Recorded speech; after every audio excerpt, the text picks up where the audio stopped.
So why did I choose to be a retail pharmacist? Many of you guys that follow me already know that I work in the hospital now as a hospital clinical pharmacist, but why did I choose to work for CVS? This was a hard decision for me. I was split between a lot of different things. I had a lot of different interests. I thought about working in the industry with drug development. I thought about maybe doing a residency with the Poison Control Center in Indianapolis. I considered for a second academia. So the reason why I chose retail pharmacy is because that's what I wanted to do. I like talking to patients. I like being right there with them, showing them their medications, explaining their medications, side effects, drug interactions. I like teaching people things in the public. I like being able to make a difference in a mass capacity. I've seen insurmountably more prescribing errors, poorly managed or unmanaged disease states, issues with gaps in therapy, transitions of care, etc. in retail pharmacy versus working in the hospital. In the hospital, yes, more things are pharmacist-led, dosing and monitoring of anticoagulants and antibiotics and TPNs, etc. But I felt like how my brain works and how I can think very quickly and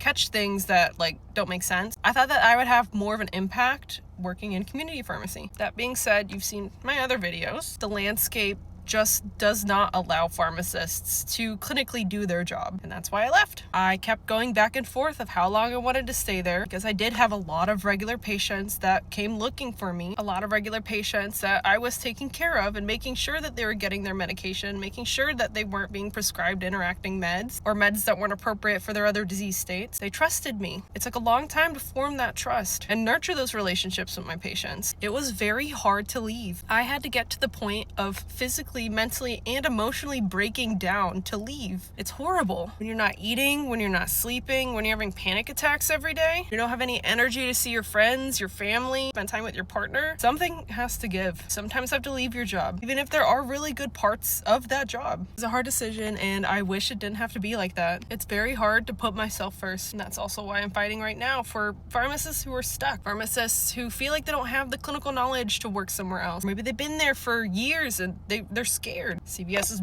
beating them down. It's an environment that is based off of fear. I want to try to do what I can to change that. Maybe I'll go back someday, at least part-time. But right now I think that there's a lot of opportunities and growth where I'm at right now. I'm gonna go as far as I can go there too. Being a retail pharmacist can be really rewarding, but you have to put up with a lot of abuse.